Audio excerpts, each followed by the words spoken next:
지난 주간에 필리핀 모홀 단기 선교를 은혜 가운데 잘 다녀왔습니다. 사진을 한번 보시면 이번에 저희들이 한 몇 가지 사역들, 먼저 러브하우스 사랑의 집수리 이와 같이 쭉 사역을 감당했습니다. 그리고 또 장판 팀들 장판 사역 이렇게 또 하게 되었고요. 이웃사랑 선교 바자회, 여러분들 많이 기증을 해주셔서 그곳에서 뭐 1,000원, 2,000원 아주 이렇게 그 지역에 맞게끔 판매를 했습니다만 한 90만 원 이상이 수익금이 돼서 또 우리 선교지에 그대로 잘 전달하고 왔습니다. 마을 전도, 마을을 방문하고 또 집집을 다니면서 이런 전도 사역을 감당했습니다. 이어서 초등학교, 비킹 초등학교라는 곳에서 400여 명이 되는 그 이제 학생들이 있는데요. 각 학년마다 두 반씩 이렇게 있어서 우리 전도 팀들 6개 조로 나누어서 가서 인사하고 복음 전하고 또 간단한 찬송을 하고 선물을 주고, 그리고 전체 또 모여서 또 준비한 그런 공연, 그런 시간들 함께 가질 수가 있었습니다. 그리고 마지막으로 저녁 집회, 사람들을 초청해서 이렇게 집회를 하고, 그리고 마치고 난 뒤에 저희들이 밤 비행기로 돌아올 수 있었습니다. 특별히 이번에는 우리 김장규 집사님이 갑작스럽게 전 손을 다치는 바람에 참석을 하지 못하면서 그동안에 쭉 해왔던 러브하우스, 사랑의 집수리 사역 이런 것은 하지 않는 것으로 계획을 삼고 갔습니다. 그래서 아무런 연장을 갖지 않고 가게 됐습니다. 필요 없다 생각해서 갔습니다.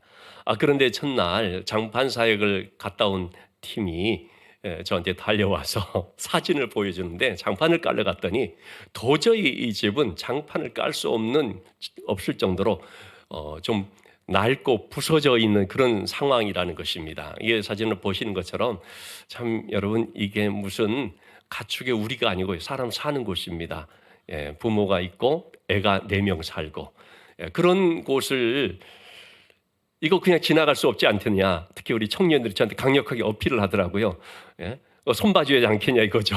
근데 우리가 아무런 연장을 갖고 하지 않았기 때문에 어떡합니까? 그래도 할 수 없이 다시 이제 대형 마트에 가서 자재를 사고 톱을 사고 망치를 사고 못을 사고 필요한 도구들을 사서, 그래서 이제 수리에 들어가기 시작하고, 마지막 날 올 때 아까 보신 것처럼 그래도 참 말끔하게 다 수리하고 장판도 깔고 또 입구도 새로 만들고 그렇게 사역을 하고 왔습니다. 이 집주인 되는 그 자매가 제사라는 이름의 여성입니다. 28살. 그날 저녁에 집회에 이렇게 참석을 했는데, 집회 참석에서도 연신 눈물을 닦으면서 계속 이제 눈물을 닦으면서 은혜 받고 그렇게 하는 모습을 옆에서 제가 지켜봤습니다. 끝나서 얘기를 좀 들어봤는데, 어려서 의붓 아버지 밑에서 심한 폭행을 당하면서 자랐다고 합니다. 일찍 결혼을 해서 애만 4명 지금 이렇게 있는데, 한눈에 봐도 얼마나 힘든 인생인가라고 하는 것이 느껴졌습니다. 말씀 집회 참석해서 말씀 들으면서 자기가 많이 은혜를 받았다고 그런 얘기를 했습니다. 이 제사라고 하는 이 자매 그 집이 그 비킹이라고 하는 작년에 저희들이 가서 처음에 전도를 시작한 그 지역의 첫 열매가 되었다고 합니다. 그래서 지금 매주마다 그곳에서 셀 모임식으로 그렇게 예배를 드리고 있고, 이 ANC 교회 집회는 처음 그날 참석을 하게 됐는데, 제가 생각한 것은 뭐냐면요, 하나님께서 우리를 바로 이런 분들을 위해서 보내셨구나. 정말 우리의 생각과 하나님의 생각이 너무 다르구나. 여러분, 우리는 우리의 생각대로 계획하고 나가지 않습니까? 그런데 하나님의 계획은 또 따로 있었던 것입니다. 그리고 또 이와 같이 예비된 사람을 통해 준비시켜서 우리를 보내셔서, 그래서 이분을 위로하고 도우시게끔 하셨다라는 것을 보게 됐습니다. 여러분, 이처럼 하나님은요, 그 어느 곳에 있든지 하나님을 향한 이 가난한 심령을 가지고 사모하는 그런 사람을 주목하시고, 또 그를 위하여서 때가 되면 사람을 보내시기도 하고 필요한 것들을 공급해 주시는, 지키시고 돌보시는 하나님이다라는 사실을 우리가 보게 됩니다. 오늘 본문의 말씀은 광야 가운데 있는 다윗을 하나님께서 지켜주시고 돌보시는 그런 말씀입니다. 여러분이 광야라고 하는 곳은 하나님의 사람들을 연단하는 학교와도 같습니다. 여러분, 우리의 삶 속에는 때로는 외롭기도 하고 힘들기도 하고 궁핍할 때도 있고 승리할 때도 있고 실패할 때도 있고 때로는 모욕을 당하거나 혼이 유혹을 당하거나 복수하고 싶은 그런 마음이 들 때도 있지 않습니까? 하나님께서는 바로 그런 상황들을 통해서 우리를 담금질, 연단하시는 것이죠. 마찬가지로 하나님은 다윗을 바로 그런 상황 속에서 더 성장하도록 더 다듬어질 수 있도록 만들어가는 모습을 보게 됩니다. 오늘 그것이 본문의 말씀이 바로 그 내용이 되겠습니다. 다윗은 누군가로부터 심한 모욕을 당해서 마치 선을 악으로 갚는다라고 하는 그런 일을 만나게 되었는데, 그럴 때 그가 아주 격분해서 큰 실수를 할 뻔한 순간을 만나게 됩니다.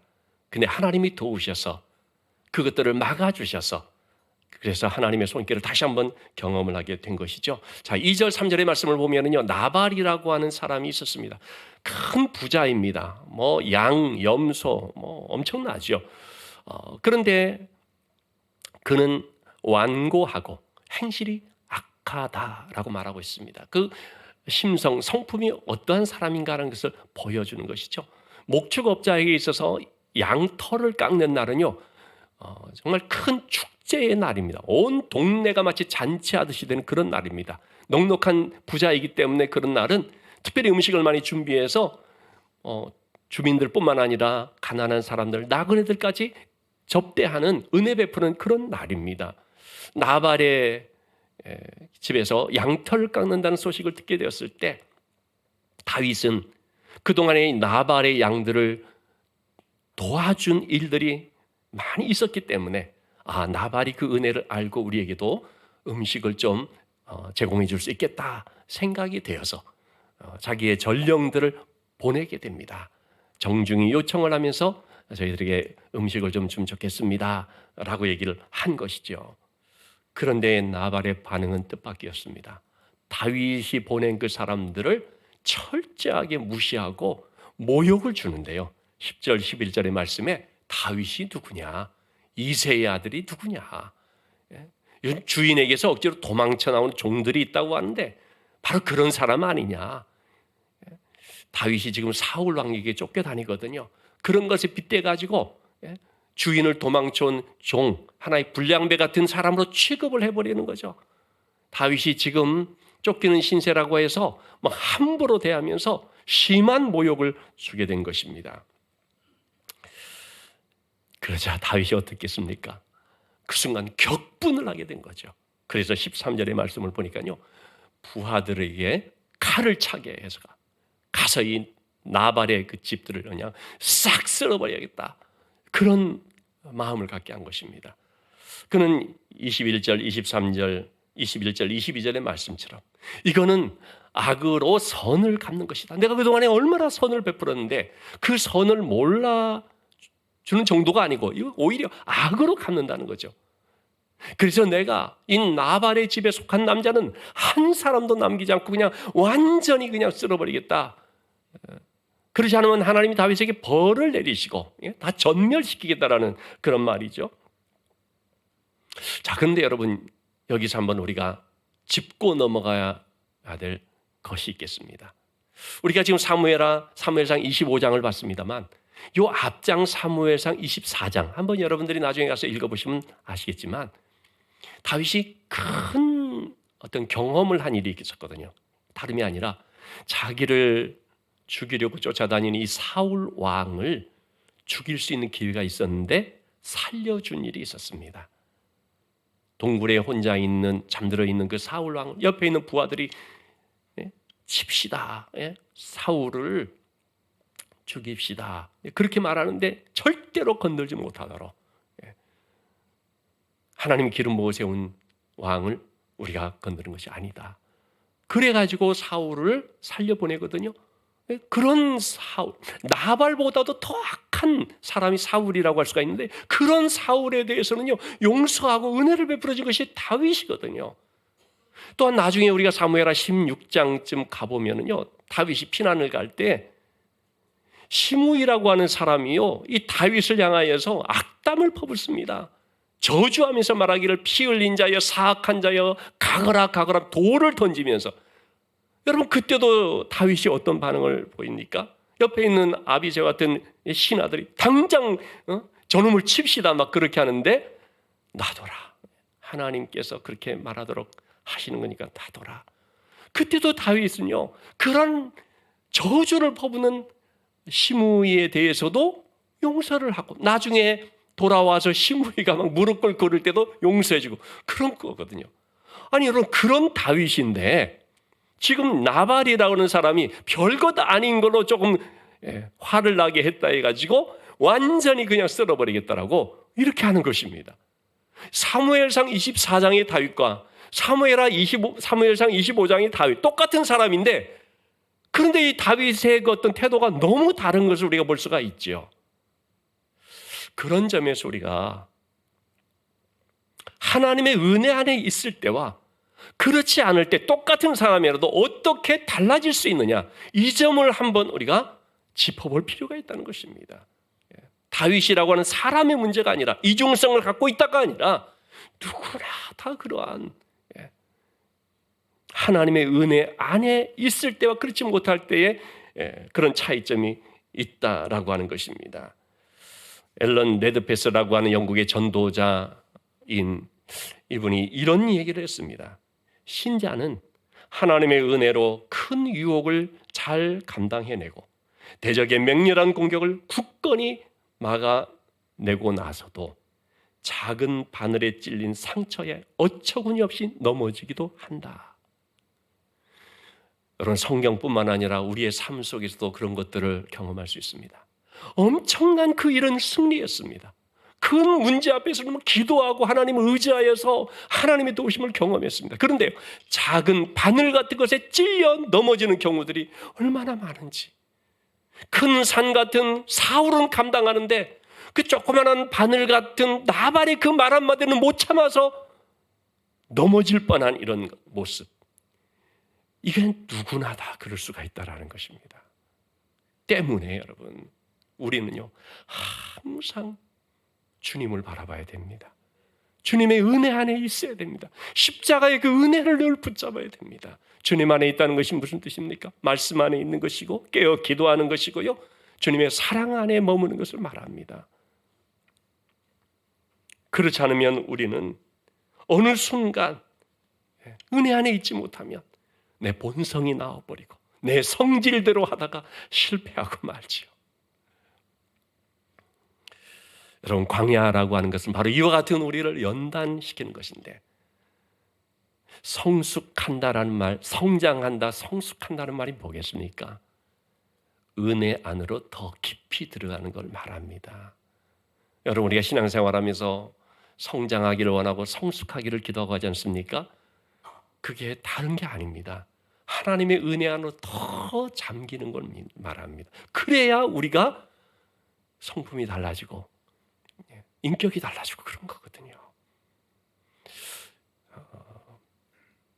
여러분, 광야라고 하는 것은요, 내가 얼마나 잘 견디는지 또는 내가 얼마나 강한 힘을 가지고 있고 센지 그거 증명하고 드러내는 곳이 아닙니다. 광야는 오직 나와 함께 하시는 하나님의 신실하심과 그분의 능력을 발견하고 그거 바라보는 곳입니다. 인생도 마찬가지입니다, 여러분. 여러분, 우리가 예수 믿고 이 신앙생활 한다는 것을 내가 이 세상 가운데서 내가 얼마나 축복받았는지, 얼마나 또 뭐 대단한지, 혹은 뭐 하나님의 은혜로 잘 된지 그것 증명하고, 그래서 내가 얼마나 센지 그건 나타내는 것이 아니다라는 걸 기억해야 됩니다. 어떤 분들은 신앙생활을 그렇게 착각하는 분이 있습니다.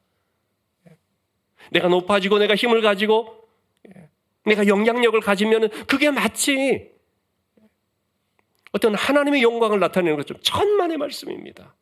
이런 인간적이고 세속적인 야망적인 생각을 우리가 다 깨트려요. 그런 가치관은 전부 세상적 부패한 가치관입니다.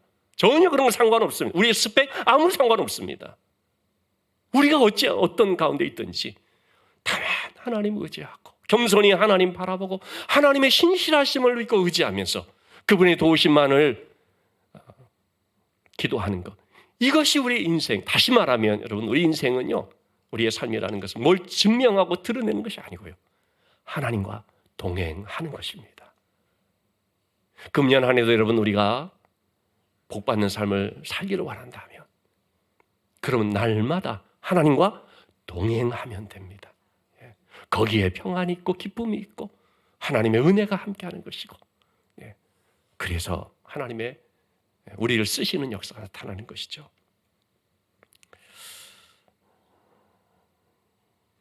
다윗은 지금 광야의 훈련 가운데 있습니다.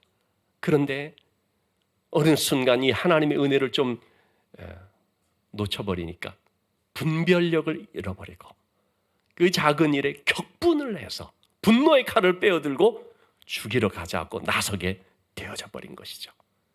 자, 이와 같은 위기의 상황 속에서 이것을 막는 사람이 있었죠. 먼저 나발의 하인 중에 한 명이 큰일 났다 싶어서 누구를 찾았느냐면 나발의 아내인 지혜롭고 현명한 여인인 아비가일을 찾아가게 됩니다. 아비가일에게 가서 말합니다.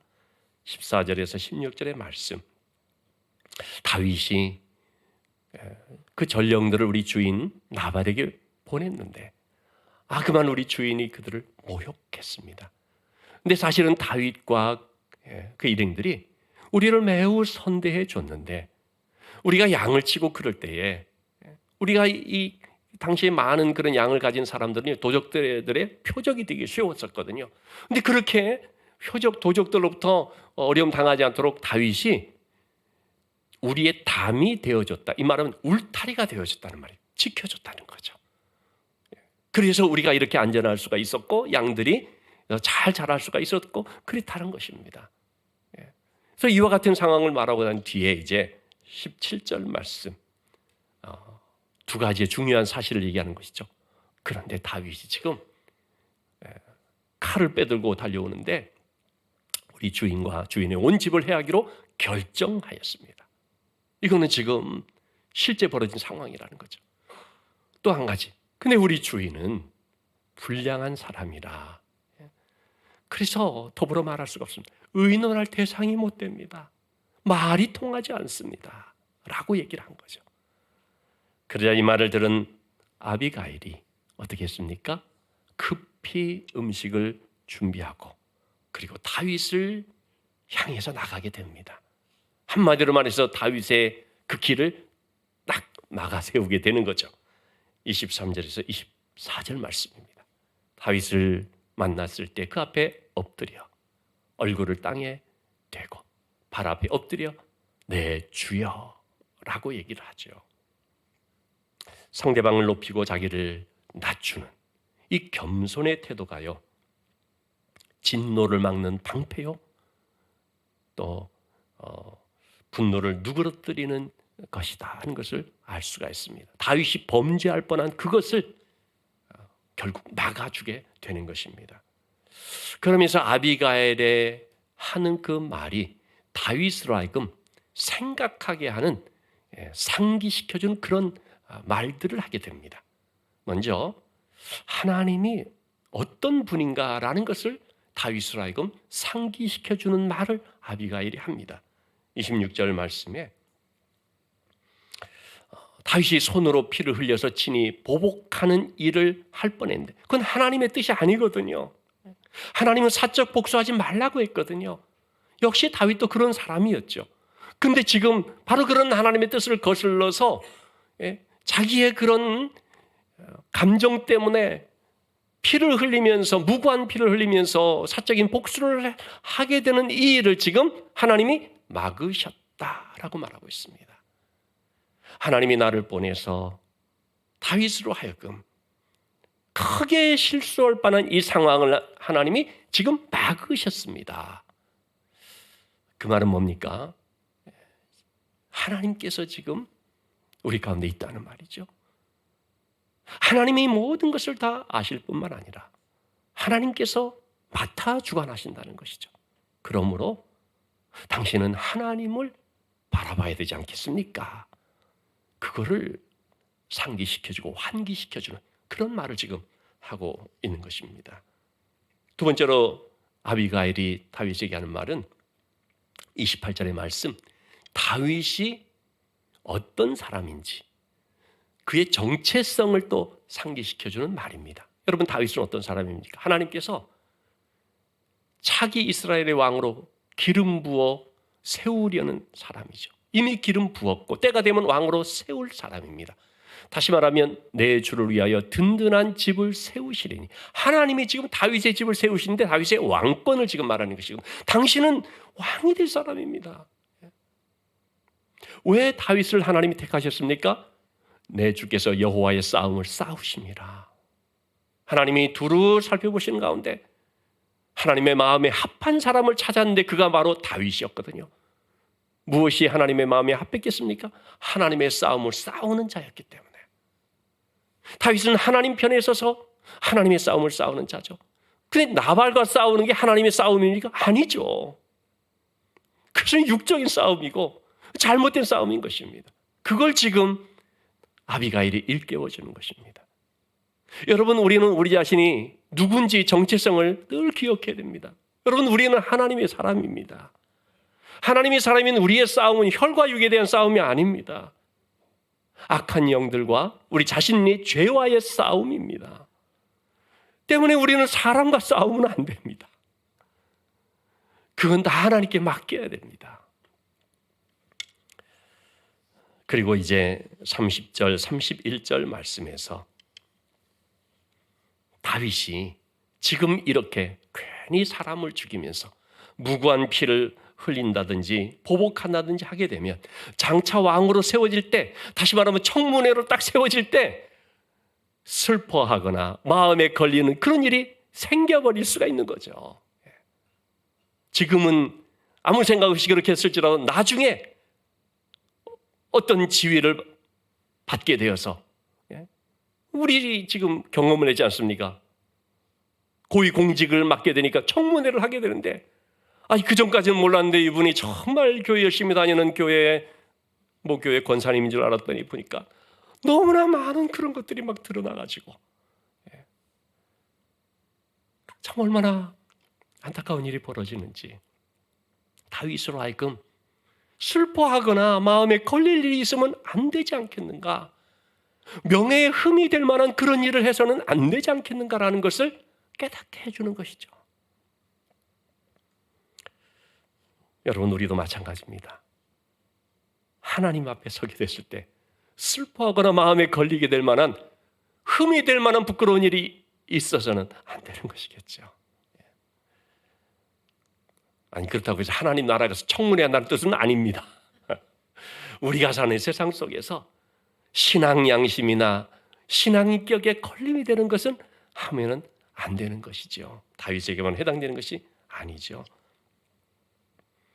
자, 그런 가운데 아비가일은 세 번째로 다윗에게 뭘 상기시켜 주냐면, 하나님께서 지금까지 어떻게 당신을 지켜 보호해 주셨는가, 하나님, 당신에게 있어서 하나님은 어떤 분인가라는 것을 일깨워주면서 상기시켜주는 말을 합니다. 그것이 29절 말씀, 내 주의 생명은 내 주 하나님 여호와와 함께 생명싸개 속에 쌓였을 것이요. 여러분이 생명싸개라는 것은 생명의 주머니 혹은 생명의 보자기, 다시 말하면 마치 엄마의 자궁과도 같다고 하겠습니다. 자녀가 그 안에서 안전하게 지켜주죠. 엄마 태중에 9달, 10달을 잘 지켜보호함을 받다가 그러면서 계속 발육하고, 그리고 이제 태어나게 되죠. 금년에 이미 우리 혜미자매가 출산했습니다만은 보니까 금년에 우리 교회에 4분이 출산 예정입니다. 얼마나 감사한지. 여러분, 이것이 바로 이 생명싸개라고 말할 수가 있죠. 하나님이 그렇게 다윗을 하나님의 이 생명싸개 안에 늘 지켜주시고 거기서 자라게 하시고, 그처럼 하나님께서 다윗과 함께 하신다는 것을 이 말씀을 통해서 말해주고 있습니다. 그러면서 동시에 또 무슨 말을 하고 있습니까? 당신의 원수들은 물매로 던지듯 던지시리이다. 여러분, 여기서 이 물매라고 하는 표현을 통해 다윗이 뭘 생각하지 않을 수가 없습니까? 다윗 하면은 떠오르는 골리앗 사건이지 않습니까? 골리앗을 어떻게 무너뜨렸습니까? 물맷돌로, 물매로 던졌거든요. 돌멩이 하나를 가지고 물매로 던졌는데 하나님의 은혜가, 하나님의 능력이 함께하니까 그대로 쓰러져 버린 것이죠. 다윗의 원수가 사울이든 블레셋이든 그 누구든 그들은 하나님이 물매로 던지듯 던지실 것이니까 하나님 맡아 주관하십니다. 그 뜻이 되겠습니다. 그처럼 지금도 하나님께서는 골리앗을 쓰러뜨릴 때뿐만 아니라 여전히 살아계신 그 하나님이 지금도 함께하고 있기 때문에 그 어떤 미련하고 악한 사람을 만난다 할지라도 혈기와 감정으로 대처할 것이 아니라 하나님 의지하는 믿음으로써 대처하고 행하지 않겠는가라는 것을 다윗에게 말해주고 있습니다. 아비가일의 이 말을 들었을 때 다윗은 어떤 반응을 했겠습니까? 한 여인의 말로 또는 자기 남편을 살리기 위해서 자기를 막는 그런 여인의 그런 말로써 생각하지 않고 하나님의 말씀으로 듣습니다. 하나님께서 이 여인을 보내서 나에게 지금 말씀하고 있구나. 자, 그래서 32절 33절 말씀, 오늘 너를 보내어 나를 영접하게 하신 이스라엘의 하나님 여호와를 찬송할지로다.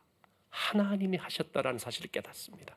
하나님의 말씀으로 영접하는 것입니다. 참 이런 것이 바로 다윗에게 있어서 참 귀한 신앙의 자세요, 모습이라고 말할 수가 있죠.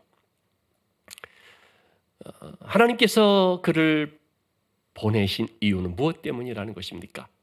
오늘 내가 피를 흘릴 것과 내가 사적으로 복수하는 그것을 막기 위해서 하나님 보내셨구나.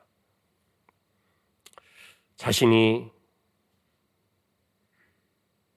복수하지 않고 하나님께 맡긴다는 것, 여러분, 이것이 바로 다윗의 삶의 원칙이지 않습니까? 그런데 그 삶의 원칙이 하마터면 지금 깨질 뻔한 것이죠. 그리고 무고한 피를 흘리면서 평생 후회할 수 있는 바로 그 실수를 저지를 뻔하는 것을 하나님께서 막으신 것이죠. 그는 자기 앞에 무릎을 꿇은 이 여인을 통해서 자신이 하나님 앞에 무릎을 꿇게 됩니다. 감정이 격해져서 잠시나마 하나님을 잊었던 자신의 모습을 돌아볼 수가 있게 되었고, 혈기와 감정이 아니라 믿음을 따라 행해야 된다는 사실을 깨닫게 되었으리라고 봅니다.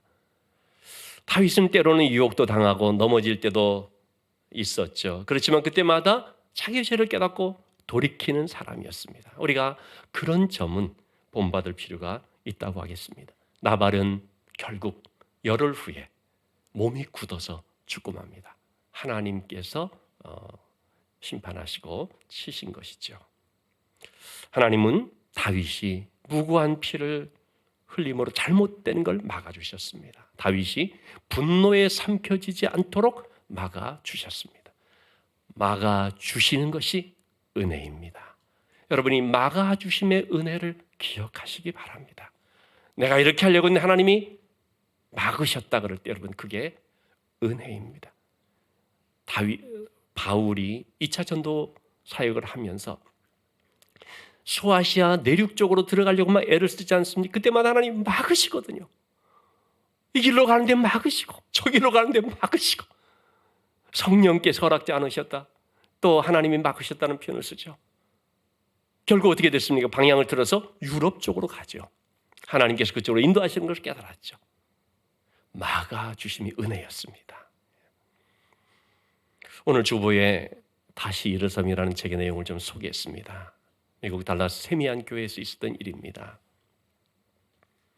어느 주일 20을 갓 넘긴 한 자매가 눈물을 닦으면서 목사님을 찾아왔습니다. 만삭의 몸이었습니다. 결혼을 약속한 남자가 있었습니다. 한국에서 만난 것이죠. 이 남자가 우리 미국 가서 살자, 그러면서 내가 뒷정리를 하고 할 테니까 너는 먼저 가 있으라. 그래가지고 먼저 왔다는 것입니다. 와서 자그마한 방을 얻어서 살림집으로 꾸미려고 했습니다. 2주 후가 성탄절이었습니다. 그때가 출산 예정일이었습니다. 근데 그날 주일날 아침 전화 한 통을 받았습니다. 그 남자의 아내였습니다. 이 남자는 유부남이었던 것입니다. 우리 남편 미국 안 간다 얘기했겠죠. 충격을 받았습니다. 그 순간 낙태를 생각했습니다. 근데 지금 만삭인데 낙태할 수가 있습니까?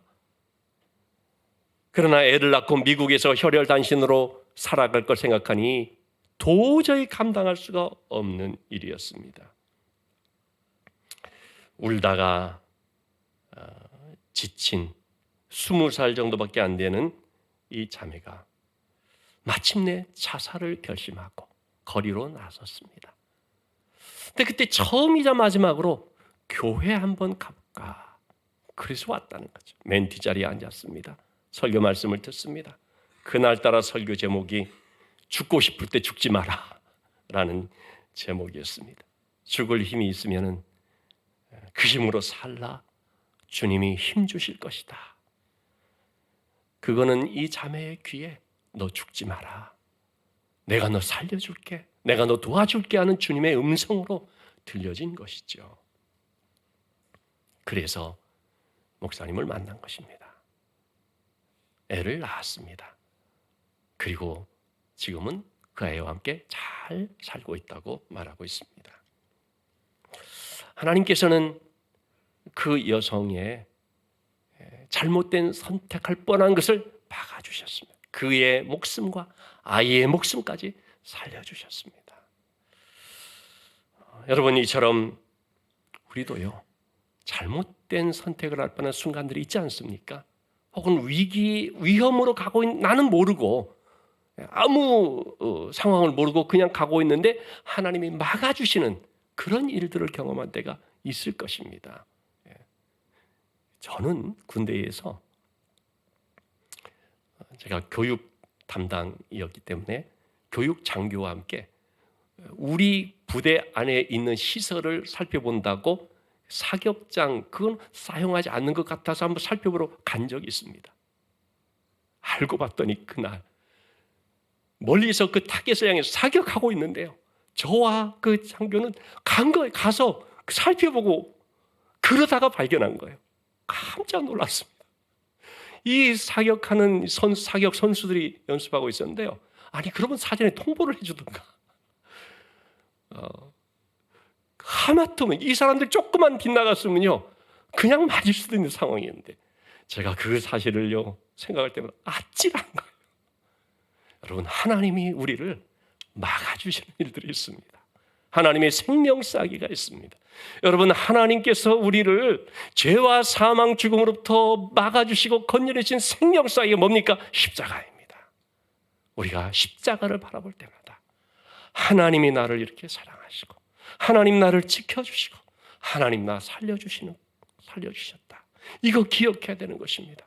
그래서 삶의 어떤 순간 속에서도 여러분, 정말 어떤 상황 속에서도요, 내가 너와 함께 한다라는 이 하나님 말씀 우리가 기억하고 그 주님 바라보면서 새 힘을 얻고 담대한 믿음으로 나가야 될 줄로 믿습니다. 우리 시간에 함께 합심하여 기도하실 때, 금년 한 해를 우리가 살아갈 때도 하나님의 생명싸기가 우리와 함께 하신다는 것을 믿고, 어떤 상황에서도 우리가 감정 따라 행하지 않고 하나님 말씀 따라 행하는 성숙한 믿음이 될 수 있게 해달라고 우리 함께 기도하시겠습니다.